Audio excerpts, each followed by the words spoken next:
Muy buenos días, amigos y amigas de Amaru Radio Online. Bienvenidos este día.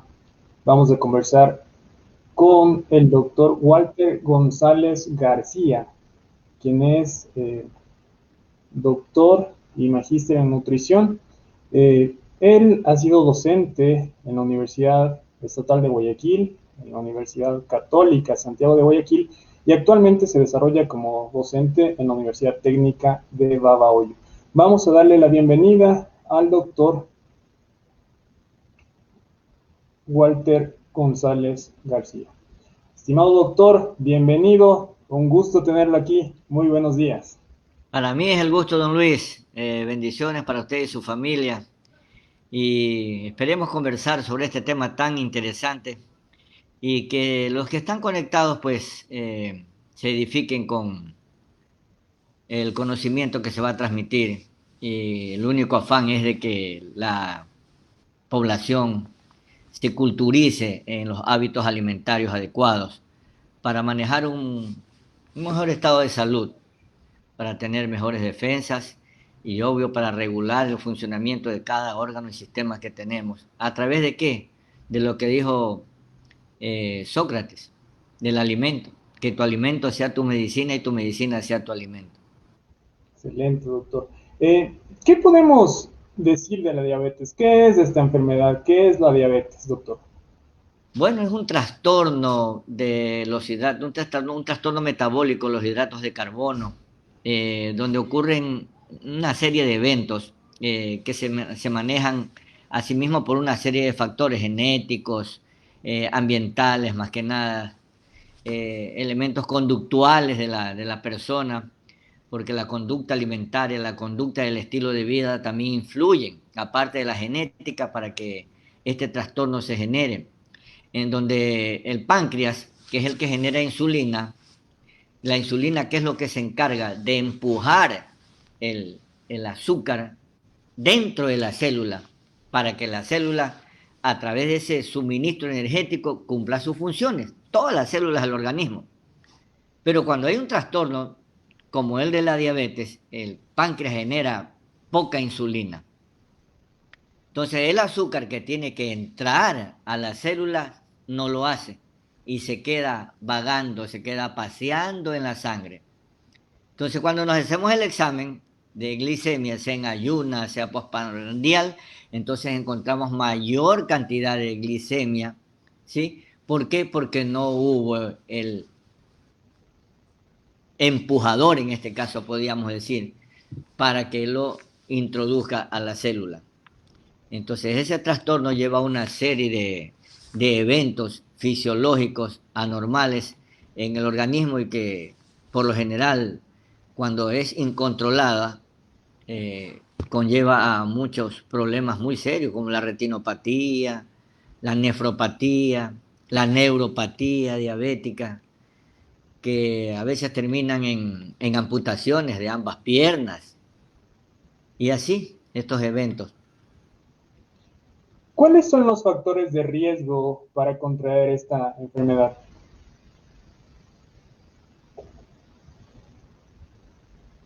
Hay Hay varios, don Luis.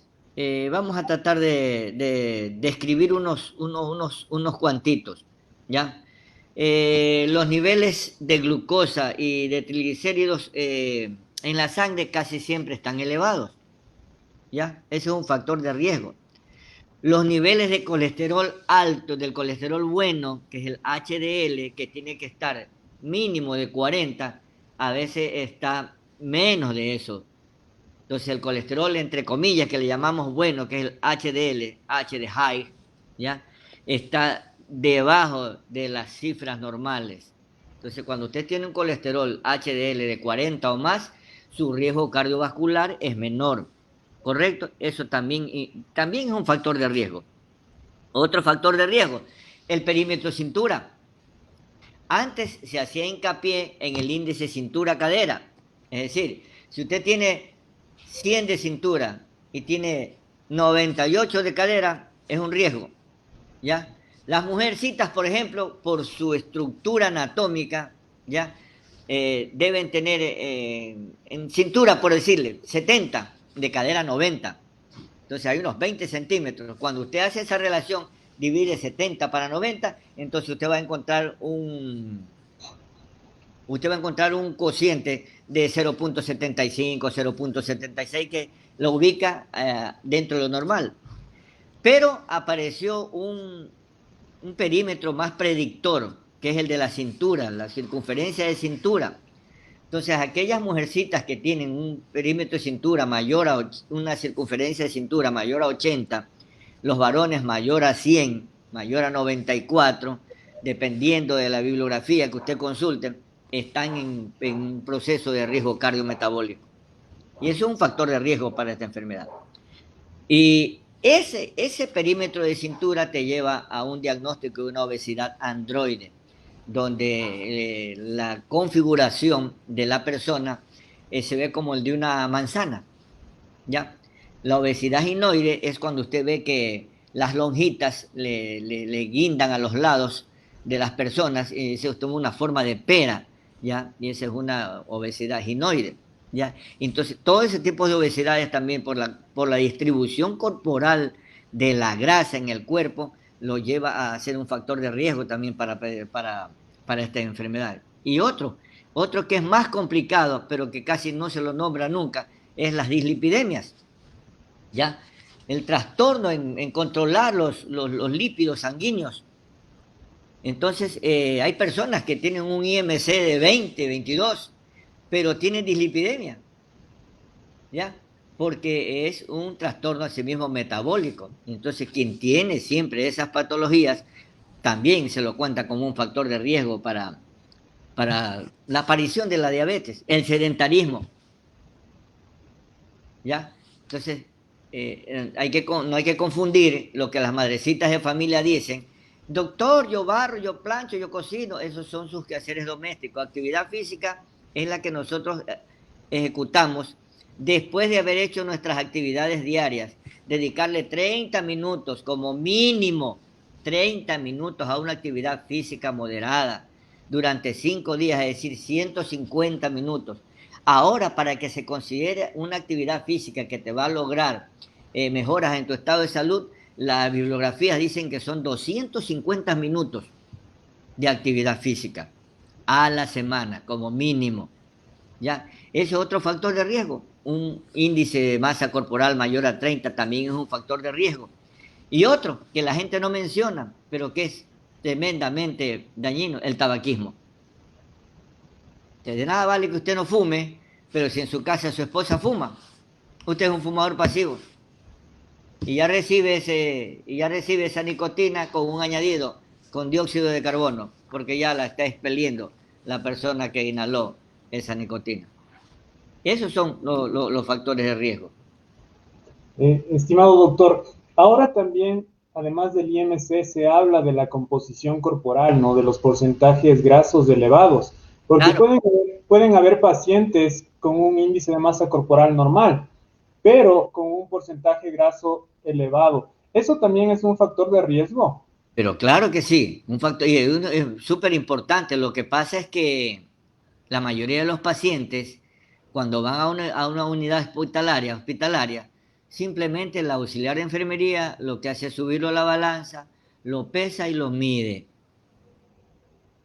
Entonces, si en esa unidad hospitalaria hubiera un nutricionista con una balanza que me visualice los componentes corporales, entonces vamos a tener nosotros una mejor visibilidad científica del porcentaje corporal de músculo, de grasa y de los fluidos que tiene el cuerpo de esa persona.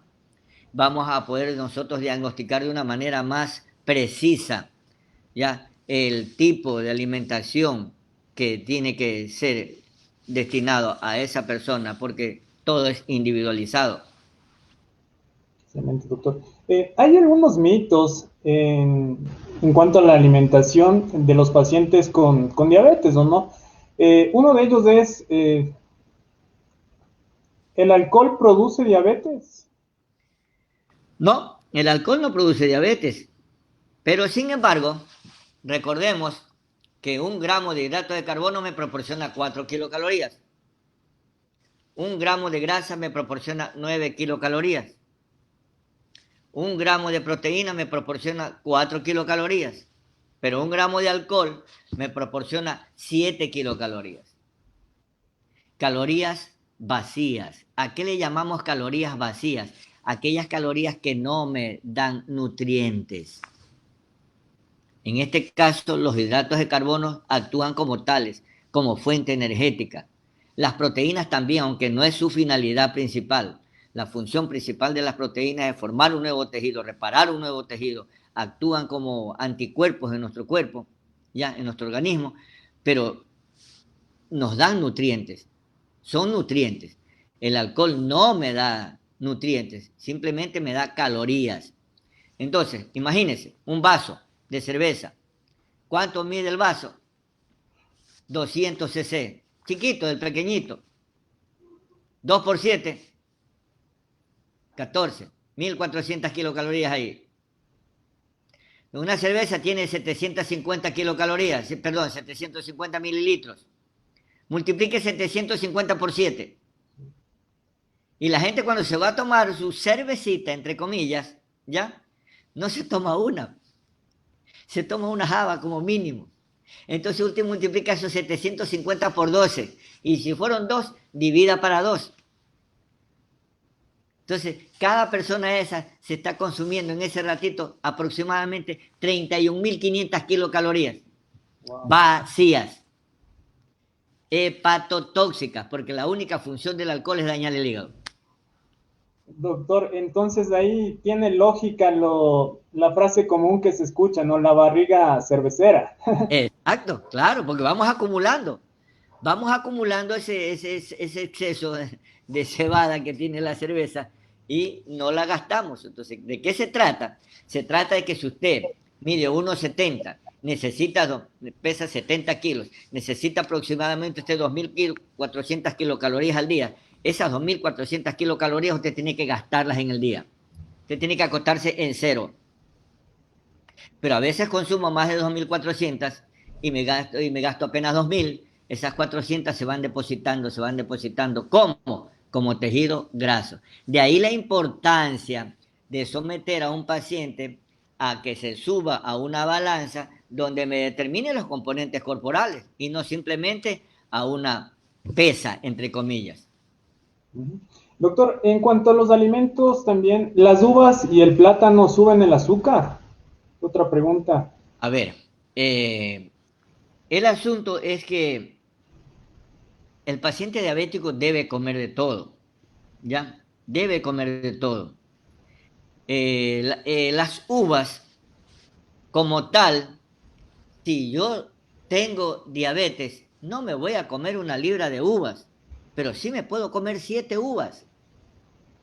¿Sí? ¿Por qué? Porque hay estudios, al menos en la Universidad de Harvard, ¿ya? El doctor Kisung hizo un estudio sobre el consumo de frutas, ¿ya? Y además también lo que desconocemos más, don Luis, y yo siempre lo voy a nombrar, ese librito tan pequeñito que es nuestro código de vida, que se llama Biblia, la Biblia, dice en Génesis 1:29, de todo árbol, de toda planta que da fruto, que produce semilla, te será para comer. No dice para que te haga jugo. Entonces, cuando yo me hago jugo de naranja, estoy dejando de comer la fibra dietética que está en el ollejito de la naranja. Esa fibra dietética, ¿qué me produce? Me produce un vaciamiento gástrico más lento. Si yo como verde, plátano, si lo cocino y me hago un boloncito, yo, al menos a mí, personalmente hablando, me genera estar sin comer alimentos durante 4 horas. Durante 4 horas yo no tengo necesidad. Mi cuerpo no me dice, quiero comer, quiero comer. ¿Por qué? Porque esa es la función de la fibra. Esa es la función del hidrato de carbono complejo, que es con el que se tiene que manejar a los pacientes diabéticos. Entonces, es un mito. ¿Ya? En ese estudio que hizo este doctor, demostró que las personas que consumen jugos de fruta, ¿ya? más de una vez al día presentaban un aumento del riesgo de hasta el 21% de que sean más predispuestos a que tengan diabetes o a que tengan los niveles de glicemia elevados. Porque usted, si automáticamente usted exprime la naranja y es una costumbre, la gente le echa azúcar, aunque la naranja contiene un elemento que se llama fructosa. Por eso se llama fruta, porque el mayor componente es la fructosa, que es la que le da el sabor dulce a la fruta. Entonces nosotros debemos comer la fruta como tal, pero la gente no. Una madrecita, ¿qué es lo que hace la madrecita de familia? Prepara el juguito de naranja a las 11:30 del día, se va a ver al niño a la escuela, pongamos que se demore una hora entre ida y venida, y cuando viene, ¿qué encuentra? Solamente el juguito amarillo azucarado, pero ya no hay vitamina C. Entonces, ¿qué llevan los niños a la lonchera? Jugos pool, yupi, come solito, come acompañado, como se llame el jugo. Entonces las uvas y el plátano no. Mito, te lo ha dicho, un mito. Hay otro también, doctor. ¿El azúcar es mala para el paciente diabético? Bueno, simplemente si tengo un trastorno metabólico de los hidratos de carbono y yo voy a hacerme una taza de café, debo buscar un edulcorante que me le endulce, pero que no me agregue calorías a lo que yo voy a ingerir. ¿Correcto? Entonces, a veces, por eso en el paciente diabético, lo importante es que el paciente diabético se adhiera a la dieta, que la haga suya a la dieta, que cambie ciertos hábitos alimentarios, que tenga la voluntad. Es difícil, le digo. Es difícil cuando uno tiene un patrón alimentario establecido, es difícil. O sea, yo como nutricionista, si había ensalada en el restaurante, bien, pero no la exigía. Entonces, el año pasado tuve un evento, un cálculo renal, se me dispararon los valores de glicemia también.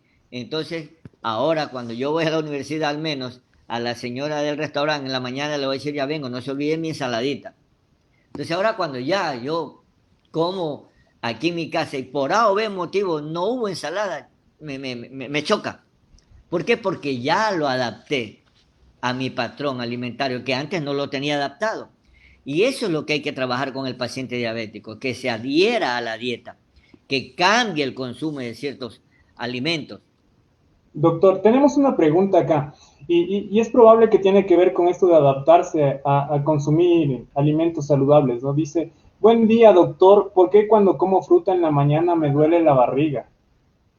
Puede ser porque no hay la costumbre, porque el cuerpo no está adaptado. ¿Por qué puede ser, doctor? A ver, la fruta por lo general es ácida, pero una vez que está dentro del organismo nos genera alcalinidad. Dependiendo de qué fruta o cualquier fruta que esta persona consuma, ¿ya? Puede ser porque el estómago tampoco no ha recibido otro alimento, como por ejemplo un pedazo de pan, un pedazo de verde, ¿ya? Porque los jugos gástricos, ¿qué es lo que hacen los jugos gástricos cuando tú recibes el alimento? El cerebro, a través del hipotálamo, manda la orden para que los jugos gástricos se activen, ¿ya? Y comiencen a disgregar ese alimento. Entonces puede que haya alguna acidez en este paciente, en esta persona, y no lo sabe. Puede que tenga una irritación de la mucosa, precisamente porque de pronto está comiendo a la hora que no es debida, tiene estrés y tantos factores que hay para que se me irriten las paredes del estómago principalmente. Verónica nos dice que la fruta que consume es manzana. Ahí ven, esa Plátano. no debería subirle, porque no es ácida. La manzana no tiene tanto ácido ascórbico como el limón, como la naranja, como la toronja, ¿ya? Pero, ¿qué? ¿La come con cáscara o sin cáscara? Es una buena pregunta. Veamos qué nos dice Verónica luego. Hay otra pregunta, doctor. Glenda nos dice, buenos días, yo mido 1,59 y peso 74 kilos. ¿Cuántas calorías me recomienda consumir diarias? Tengo un implante y no he logrado bajar de peso. Ya, primero hay que hacer unas pruebas de laboratorio. Dios no permita que haya un hipotiroidismo. Así haga la dieta que haga, así no coma nada durante todo el día, no va a bajar de peso porque hay un trastorno en esta glándula tan importante que tenemos.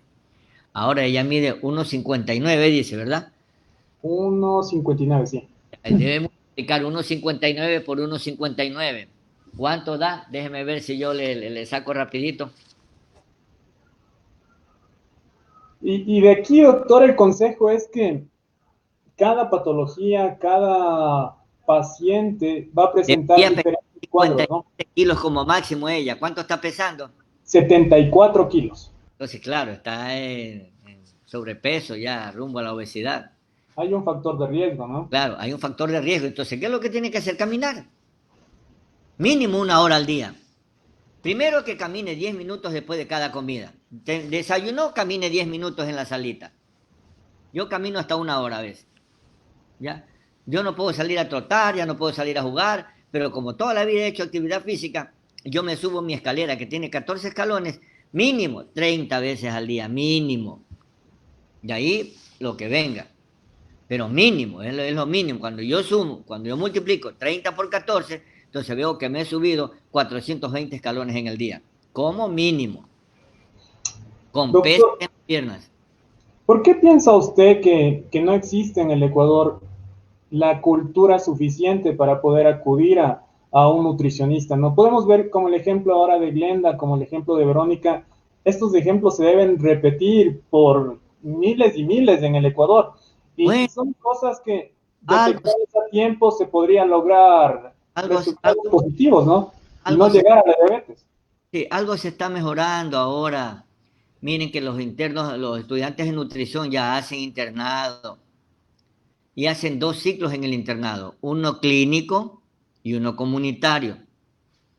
Entonces yo el año pasado fui a supervisar a un estudiante en un pueblito que se llama San Pablo, en la costa azul, ¿ya?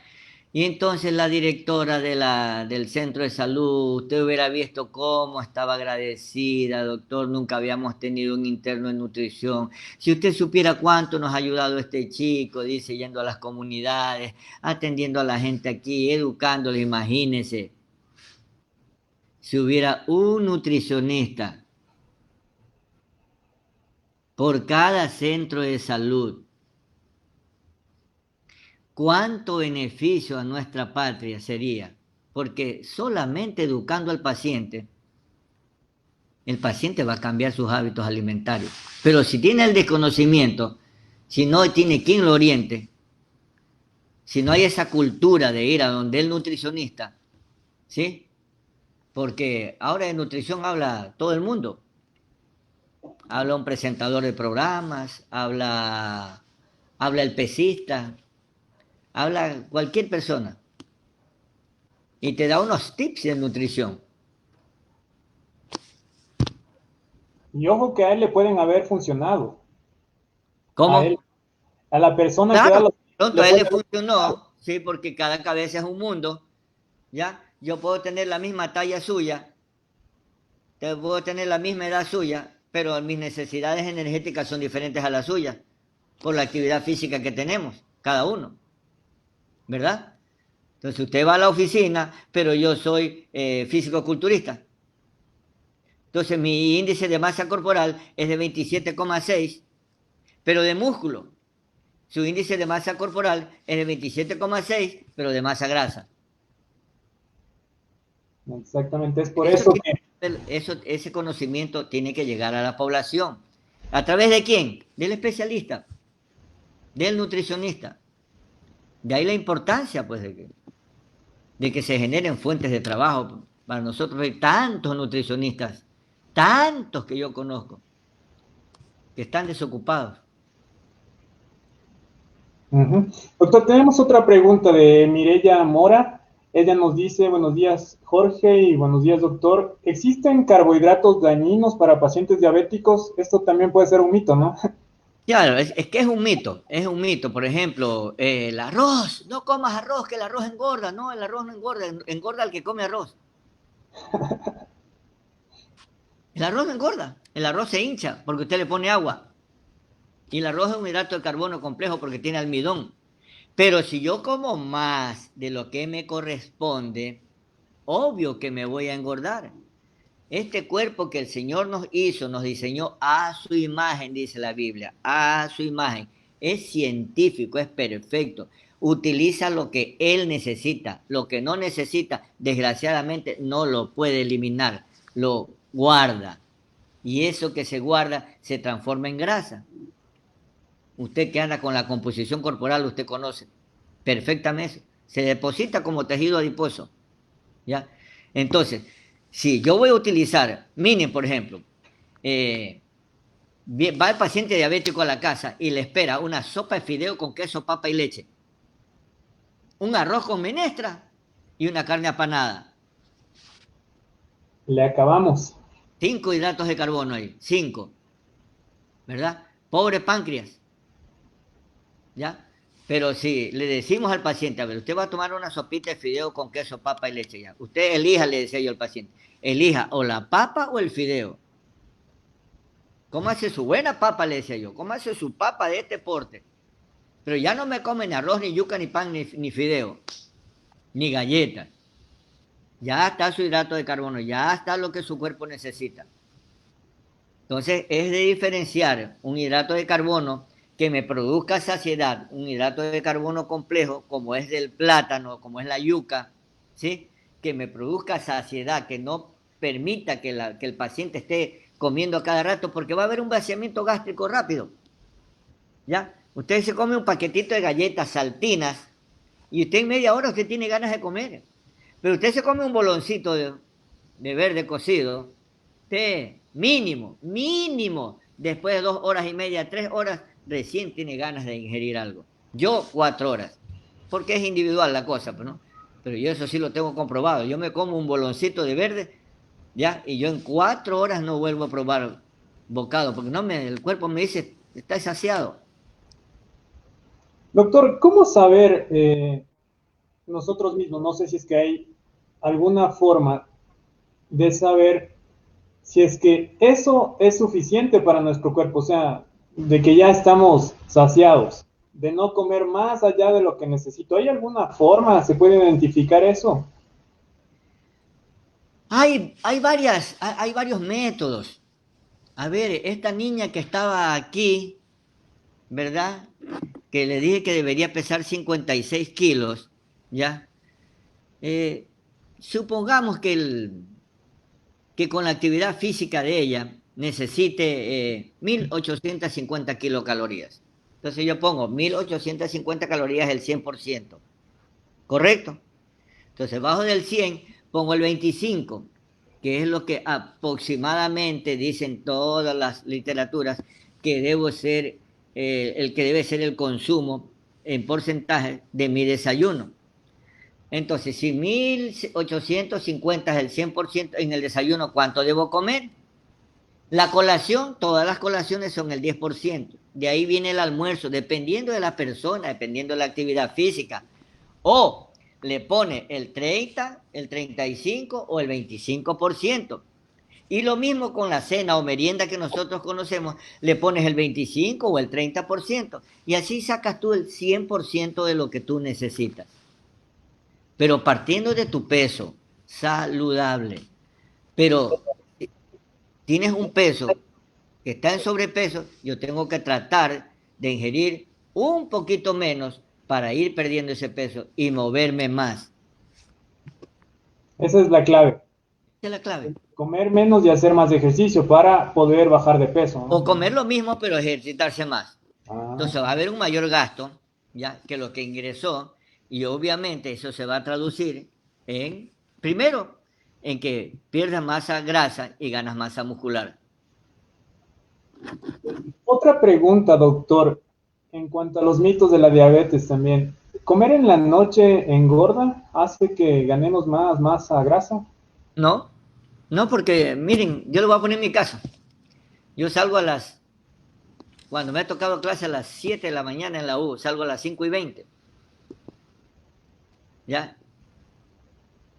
y mientras tengo que cumplir las 8 horas y me ha tocado una clase, por decirle, de 3 a 5, yo estoy llegando aquí a las 7, 8 de la noche, mientras uno se asea, mientras uno se relaja.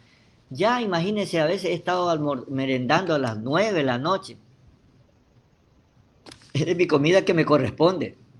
¿Por qué me voy a engordar? No, no, yo te necesitaba ingerir eso porque mi cuerpo necesita ese suministro energético a través de los nutrientes que van a formar parte de mi merienda.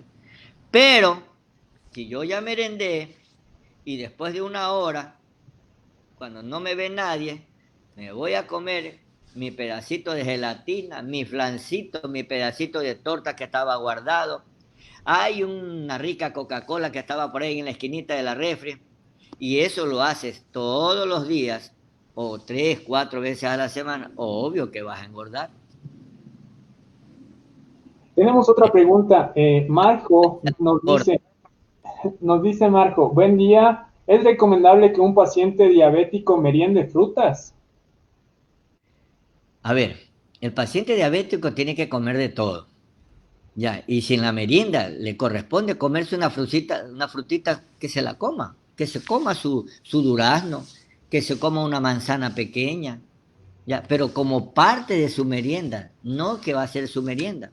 Pero si ya está adaptado a eso, a merendar de esa manera, bueno, pero recuerde que ese paciente, que usted, que yo, todos tenemos que recordar que ningún alimento solo posee todos los nutrientes que mi cuerpo necesita. No hay, no existe un alimento que tenga todos los nutrientes. ¿Me explico? El huevo es un alimento súper completo, ¿ya? Pero le, no me proporciona demasiadas energías como cuando me como un platito de arroz. Excelente. Doctor, otra pregunta. Diego nos dice, saludos, en la cultura alimenticia de un buen serrano nunca debe faltar una sopa en el almuerzo. ¿Qué tan recomendables son las sopas en la nutrición de las personas? Puede depender de la edad. Es cultura alimentaria, pero imagínense que yo le voy a quitar que no tome sopa a un paciente diabético de 70 años. Lo que le voy a decir es que cambien la sopa, donde sepa que él le ponga frijol tierno, le ponga arvejitas, le ponga fideo, le ponga papa, le ponga yuca. Entonces ahí es donde yo tengo que trabajar. A ver, si ya va el fideo, ya no me le va a poner ni papa, ni yuca, ya. Si ya van frijolitos tiernos, ya no debes ponerle habas payares, todo, porque todo eso se transforma en calorías. Entonces depende de la cultura alimentaria. Si está enseñado a tomar su sopita, tome la sopita, pero hay que tener un control en el conteo de los hidratos de carbono que contiene esa sopa, de los alimentos que van a proporcionar más hidratos de carbono. Excelente, doctor. Janet nos dice, buen día, doctor, excelente tema. Mi mami come fruta después de las comidas. Siempre escucho que la fruta es antes de las comidas. ¿Esto es verdad? No, es indiferente, dependiendo. Si ella está enseñada a comer la fruta después de la comida, ¿qué es lo que va a hacer? El estómago va a actuar a través de los jugos gástricos, a disgregar ese alimento. ¿Ya? Es cuestión de gustos, no le voy a cambiar el gusto a un paciente, ¿ya? Doctor, se habla mucho sobre alimentos seguros y alimentos saludables. En el caso de los pacientes diabéticos, ¿también aplica esto de los alimentos seguros y alimentos saludables? ¿Y nos puede explicar de qué trata? Para todos nosotros. Alimentos seguros, por ejemplo, los tortolines, ¿verdad? Alimento seguro. Ya viene una fundita, viene el etiquetado nutricional, tiene su registro sanitario, tiene su fecha de caducidad, es seguro. Las galletas Oreo, seguro. Tiene su etiquetado nutricional, es elaborado por la empresa no sé cuánto, tiene su fecha de caducidad, su registro sanitario, pero es saludable. Imagínense si ese paciente diabético también es hipertenso. Por mucho que sean seguros los tortolines, ¿le voy a decir que coma tortolines?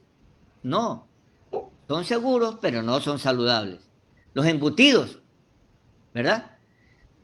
La gente compra embutidos y los calienta, los recalienta. Y mientras más temperatura reciben los embutidos, se liberan las nitrosaminas, que son perjudiciales para la salud. Muy bien, doctor. De lo que hemos podido hablar y conversar esta mañana, doctor, es interesante algunos conceptos, ¿no? Y la mayoría de estos conceptos tienen que ver con que las personas deberíamos consumir lo que vamos a utilizar de energía. Y aquí es cuando el profesional de la nutrición nos va a ayudar a nosotros a poder identificar exactamente las combinaciones de alimentos para poder cubrir nuestro gasto o nuestro requerimiento energético. ¿Qué otros consejos les daría a nuestros oyentes en esta mañana para poder llevar una vida equilibrada en cuanto a su alimentación? Hay tres grandes grupos de nutrientes, tres grandes grupos. Así los divido yo, incluso a mis alumnos. Si usted va a la pirámide alimenticia, usted va a ver como 7 u 8 colores.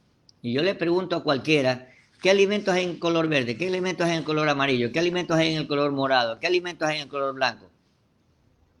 Lo voy a meter en un laberinto. Pero si yo le digo que hay tres grandes grupos de nutrientes que no deben faltar en el plato del día durante las horas que yo consuma, que son los energéticos. ¿Quiénes me dan energía? Me da energía los hidratos de carbono y las grasas. Los hidratos de carbono tenemos los simples y los complejos, ¿sí? Los simples que vacían más rápidamente de mi estómago y los complejos que me producen una sensación de saciedad por la fibra que contienen, como el plátano que hablábamos, como el arroz que hablábamos, ¿verdad? Y las grasas. Aquí debo hacer otro énfasis. Dice la etiqueta en los frascos, aceite vegetal, perfecto, ¿ya? El aceite vegetal, pero el coco tiene patitas la palmera, no, es vegetal, pero el aceite de palma de coco, ¿ya? Tu composición nutricional dice que es 90% de grasa saturada. ¿Por qué compra la población algo que le hace daño? Por el precio. ¿Pero por qué la compra más? Por el desconocimiento nutricional. Porque no hay quien lo eduque. Entonces, no, yo no compro girasol porque es más caro. Lo barato sale caro. ¿Sí? El consumo de esas grasas. Entonces nosotros cuando vamos a comer un boloncito que van a la fritadita, ¿qué cree que le van a poner ahí la señora del restaurante? ¿Ah? ¿Cree que ahí viene el señor Lujillanes, pone aceite de oliva extra virgen para el huevito que le vas a freír? Estate creído. No, te ponen aceite de palma de coco, que es el más barato. Y lo han usado toda la semana. Entonces usted ve ahí las empanadas que están que nadan ahí en un agua negra. Saturada de lo saturado, de lo saturado, de lo saturado, de lo saturado. Doctor, no sé si en Ecuador hay algún o ha existido algún tipo de estudio en el que se trate de identificar cuánto se ahorra una persona normal en comprar estos alimentos o estos insumos para producir los alimentos que son más baratos y al final de cuentas termina con una diabetes o con alguna otra enfermedad crónica metabólica y, o sea, ¿cuánto gasta, no? Al final de cuentas. Sí, la verdad es que no he visto yo, pero sería un estudio súper interesante. En Ensanud tendríamos que revisar si cada vez que publican los datos de Ensanud hay datos sobre eso, ¿ya? Pero sería un estudio súper interesante y mostrarlo a la población. Pero como la mayoría de nuestra población está en pobreza económica, en pobreza nutricional, en pobreza educativa muchas veces, educativos me refiero al conocimiento del valor nutritivo de los alimentos, ¿ya? La gente, por ejemplo, pasa por ahí el señor vendiendo los huevitos de codorniz, ¿ya? Y la gente compra huevitos de codorniz. Pero usted revise el valor nutritivo Y usted se va a dar cuenta que por cada 100 gramos de huevitos de codorniz, usted tiene 817 miligramos de colesterol. Por cada 100 gramos de huevito de pato, de gallina, de cualquier otra, usted tiene 516 o 520 miligramos de colesterol. Y es un fanatismo por los huevitos de codorniz, pero tienen más grasa que los otros, tienen más colesterol, perdón, que los otros huevos. Y es el desconocimiento.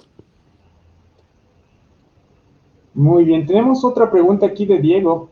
Doctor dice, buenos días, doctor. Hay comentarios que explican que la sopa engorda mucho más que el arroz por el motivo de que hay varias mezclas en la misma, dice. No, la sopa le va a engordar porque la sopa la sopa lo va a engordar porque la sopa va acompañada del arroz. Entonces, si la sopa, como les decía anteriormente, tiene papa, tiene fideo, y acá vas a comer arroz, entonces tu cuerpo utilizará uno de esos 3 hidratos de carbono, que lo que necesita lo va a utilizar. El resto no lo puede eliminar, lo va a guardar como grasa. Entonces, si nosotros equilibramos lo que voy a consumir, obvio, y lo regulo con la actividad física que voy a hacer, entonces voy a nivelar el gasto y el consumo. Gracias, doctor. Jacqueline Torres nos dice, doctor, ¿sería lo óptimo en que el adquirir un producto... A ver, doctor, ¿sería lo óptimo que cuando adquirimos un producto leamos la composición nutricional? Claro, debería ser, pero en cambio no toda la composición corporal te dice la verdad. Usted lee el aceite de palma, aceite vegetal, dice, y tiene razón, es aceite vegetal. Pero ahí no te dice, cuidado, este aceite tiene 90% de grasa saturada. Los tortolines no te dicen, tiene tantos miligramos de sodio, este paquetito de, ¿ya? Y las necesidades son de 1 a 4 gramos por día en la persona. Y de pronto, las papitas fritas, 580 kilocalorías de las papitas fritas, 580 o 547 si no me equivoco. Imagínense, cuando usted necesita una dieta de 1700, solo por decirle un ejemplo, y en esas papitas usted está consumiendo la tercera parte de su requerimiento energético diario. Pero no le produce la energía que necesita, ¿no? Como dice usted, Le produce la energía, pero va acompañada de grasa saturada porque está frita. y ese es el problema. Ese es el pequeño gran problema. A ver, acá tenemos otra pregunta. Marilu nos dice, buenos días, ¿es verdad que los hidratos de carbono se transforman en colesterol malo cuando se consume en exceso? Claro, claro, no simplemente colesterol malo, sino en grasa, en tejido graso. El tejido graso, ¿qué hace? Primero,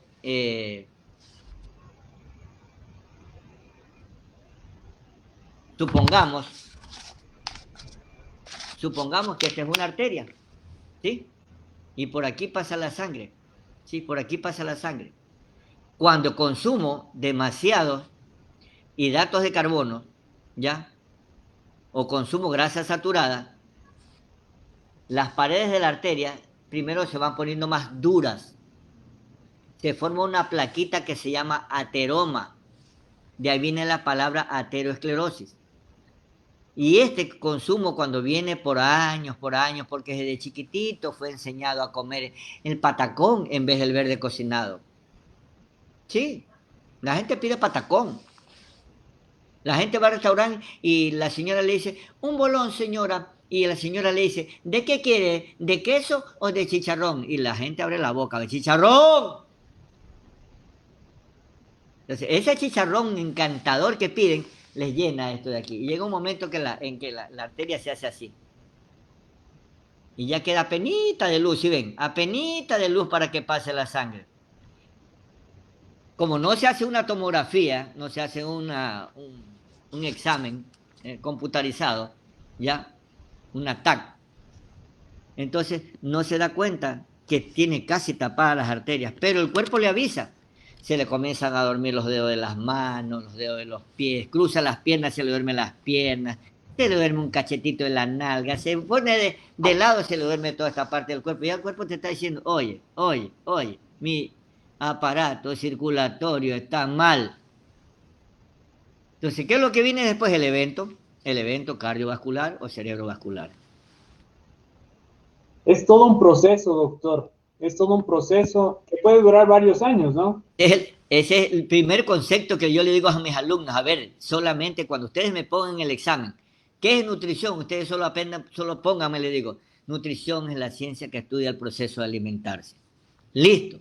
Hay una serie de conceptos lindísimos, pero si usted me pone eso, le pongo el punto. Porque es todo. Es la ciencia que estudia el proceso de Sigamos alimentarse. con las preguntas. Jacqueline Torres tiene otra pregunta. Dice, ¿los huevos duros, los niños cuántos pueden comer? Ya que hay niños que les gusta demasiado. Uno al día. Uno. Y esto Nunca de... te olvides que la yema de huevo ya contiene grasa monoinsaturada. Es una grasa que le hace bien contra todo lo que la gente ha satanizado al huevo. La yema de huevo contiene una grasa monoinsaturada, beneficiosa. ¿Ya? Obvio, no lo voy a freír porque ya lo estás mezclando con grasa. Pero si lo cocinas, pues ¿a qué edad tiene el niñito? No pone. No, no está la... ¿Ya? Entonces, nosotros podemos comernos un huevito al día, don Luis, 7 a la semana. Yo por lo general, mínimo 10 a la semana. Normal yo me como 2 huevitos en el desayuno. Obvio, cocido. Si lo pasa por agua, mucho mejor porque se digiere y se absorbe más rápido. Como ustedes le llaman en la sierra, tibios. Huevos tibios. Sí, Listo, nosotros acá doctor. le llamamos pasado. Doctor, si hablaríamos de todo el proceso de que un paciente llegue hasta la diabetes, ¿cuál sería la historia desde el inicio hasta llegar a la diabetes? ¿Qué debió haber hecho este paciente para poder desarrollar esta enfermedad? A ver, cuando el factor es genético es difícil, pues, don Luis. Si su papá es diabético y su mamá es diabética, no significa que usted va a ser diabético, pero va poniendo una serie de factores a su alrededor que determinan desembocando en eso. Inactividad física, come mucho, le aumenta la cintura, no, su propio trabajo no le permite reactivarse físicamente, las costumbres, los videojuegos, la televisión y tantos otros factores que ahora atentan contra el estado nutricional. Miren, lo que más tenemos ahora es niños con sobrepeso y obesidad. Lo que antes se peleaba, antes solamente se hablaba de desnutrición infantil. Esos eran los temas específicos cuando yo comencé a estudiar nutrición. Desnutrición infantil, desnutrición infantil. Ahora es todo lo contrario, sobrepeso y obesidad. ¿Qué ha sucedido? Es la cultura alimentaria, Me la dice, falta de educación, la falta de profesionales en las unidades hospitalarias. ¿Ya? Por ejemplo, en Chile, por ejemplo, en Chile, usted va a hacer una subespecialidad en medicina, ¿ya? Y le dijeron, váyase al hospital de Curicó, 2 años. Como vieron su desempeño, lo contratan. Y después de 3 años que usted está trabajando en ese hospital, ya le dan su nombramiento definitivo. Para el resto de su vida, usted se jubilará en ese hospital. Política. ¿Sí ve? Es política de Estado. Imagínense si hubiera eso aquí, en nuestro país, con un interno de nutrición. Que lo dejen nomás para que ande en 3 parroquias. Imagínense cuánto trabajo tendría ese pobre muchacho o esa pobre muchacha. ¿Cuánto trabajo tendría?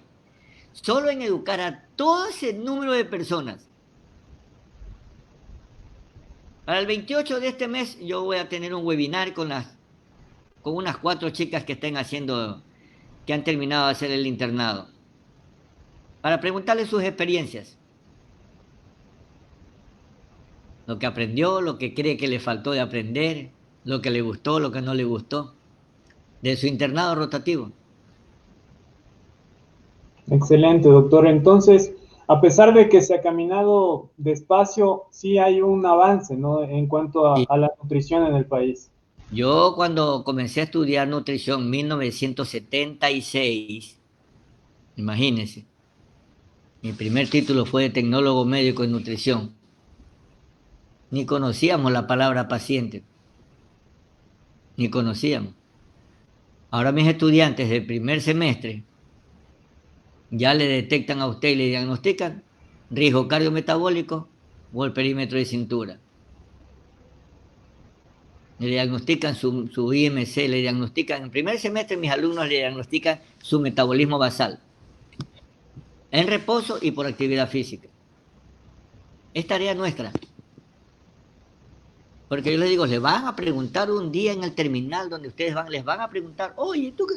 Ah, ya, ¿cuánto mides? No, tanto debes pesar. Ay, lo voy a dejar. Suele Así. pasar, ¿no? De hecho, la primera pregunta de esta entrevista fue esa, ¿no? Tenemos otra pregunta, doctor. Dice, una persona que realiza deporte a diario, ¿en algo influyen las bebidas energizantes para ganar masa muscular o cuál debería ser el líquido adecuado para el mismo? Es un Nada, mito, ¿no? él lo está diciendo, energizantes. Es más, no, simplemente deben ser hidratantes, no energizantes. El Gatorade es nada más que un hidratante, es para recuperar parte de los minerales que se pierden ya en la práctica deportiva. Pero no hay polvito mágico. Usted quiere aumentar masa muscular, haga más ejercicio y consuma más proteína. Se acabó el problema. El músculo lo hace el ejercicio, no el polvo. El polvo trae elementos añadidos que a la larga, Dios no permita, le van a producir cáncer. Entonces, ¿cuál sería la diferencia, doctor? Haciendo énfasis en esta pregunta, ¿cuál es la diferencia entre una bebida energizante y una bebida hidratante? Es primero que la energizante te va a decir que tiene tantas calorías por mililitros, ¿ya? Pero realmente nosotros la tomamos es para hidratarnos.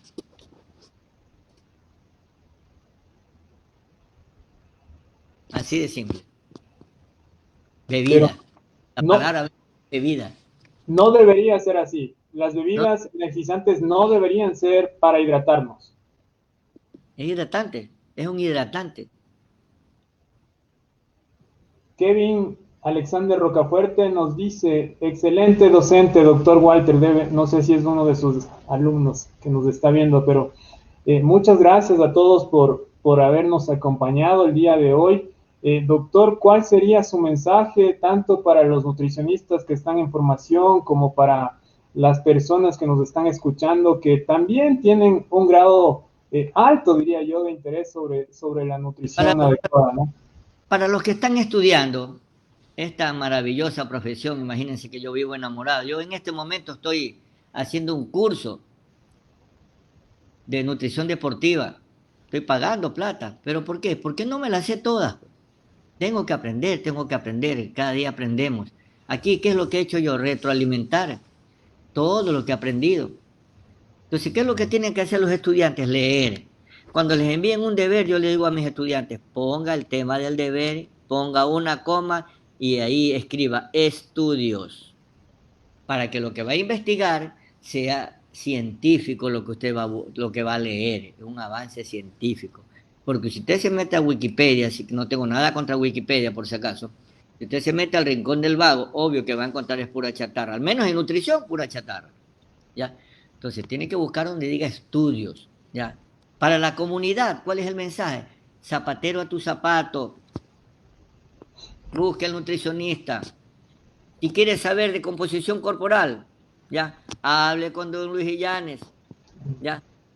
Que provee productos que están a la venta, ¿para quién? Para que la comunidad científica, la comunidad de la medicina, la comunidad de la nutrición, los utilice. Y yo he trabajado mucho con él y hemos educado a muchas personas a nivel de qué? De composición corporal. Necesitamos saber cuánto de grasa tengo, cuánto de músculo tengo, cuánto me falta, cuánto está de más, para poder hablar hasta con el que me va a hacer la dieta, doctor, pero usted me está dando esta dieta y yo sí tengo masa muscular, pues doctor.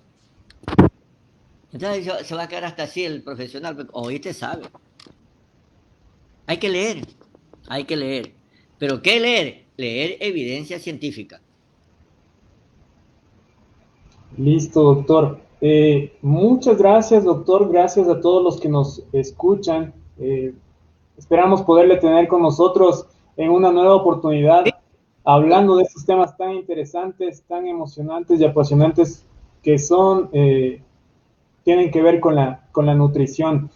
Como dice usted, doctor, no hay otra forma de aprender sino de buscar el conocimiento, de buscar en los mejores libros, de escuchar a los profesionales los consejos que nos dan y sobre todas las cosas, diría yo, doctor, saber y tener en cuenta que cada persona es un mundo y este mundo va a determinar la cantidad que debemos comer y la cantidad de ejercicio que debemos hacer para poder, como dijo usted, tener una vida en equilibrio, ¿no? Es lo que se busca, es lo que se espera. Para terminar, don Luis, es importante que nosotros veamos el objetivo del nutricionista cuando tenemos delante de nuestro a un paciente diabético. Primero, mantener los valores normales de glicemia, del azúcar en la sangre. Correcto. Minimizar los episodios hipoglicémicos cuando se baja el azúcar. Porque el paciente a veces no come porque dice, no, no, se me sube el azúcar. Y más bien entra como la diabetes o un trastorno metabólico. Puede haber episodios de que se baja la glicemia se bajan los niveles de glucosa en sangre. ¿Ya? Utilizar siempre la vía enteral, siempre, mientras esté bueno nuestro aparato digestivo, comer. Segundo, cuarto, mantener un peso saludable. No olvidarse de moverse. Cuanto más se mueva usted, mejor. Mientras más camina usted, mientras más sube escalera usted, obvio, si tengo un paciente con artrosis no le voy a mandar a hacer eso. Pero mientras más se mueve usted, mientras más camina usted, sus músculos, sus huesos, sus pulmones y su corazón se lo agradecerán. ¿Ya? Y si tenemos un paciente diabético con sobrepeso y obesidad, obvio, mi misión es lo de arriba y lo de abajo es disminuir el peso. Muchas gracias, doctor. Vamos a poner en la pantalla, bueno, ya ha estado también circulando sus datos, ¿no? Su número telefónico para consulta, si alguien tiene alguna consulta también puede contactarse con el doctor Walter González. Le deseamos muchísimos éxitos, doctor, en sus labores como docente, formando nuevos nutricionistas en el país. Muchas de las generaciones de nutricionistas en el país lo conocen, han pasado por las aulas junto a usted y yo creo que esta felicitación es extensiva de todos los nutricionistas que han sido sus alumnos. Muchísimas gracias, doctor, por acompañarnos. Les repito, gracias por esta mañana estar con nosotros. Excelentes consejos, excelentes comentarios. Muchísimas gracias, doctor, y hasta la próxima ocasión. Ya, don Luis, a la orden. Usted nos dice el tema, estudiamos el tema y aquí estamos. Siempre para ayudar a la comunidad. Excelente, doctor. Muchísimas gracias. Un gusto. Bendiciones a todos. Muchísimas gracias a todos los que nos acompañaron en esta mañana. Qué interesante tema el de la diabetes. Mucho nos falta por conocer, mucho nos falta por aprender. Esperamos haber compartido este conocimiento que el doctor tiene con cada uno de ustedes y sobre todo que podamos llevarlo a la práctica, ¿no? Comer de una manera adecuada, hacer el ejercicio suficiente para poder gastar esta energía que consumimos y no almacenar esta grasa de la que nos habló el doctor. Minimizamos de esa forma los factores de riesgo para poder desarrollar esta enfermedad. Gracias a todos mis amigos. La próxima semana estaremos hablando de obesidad infantil y les esperamos el próximo sábado a las 9 de la mañana. Muchísimas gracias a todos. Que tengan un buen fin de semana. Nos vemos. Hasta la próxima.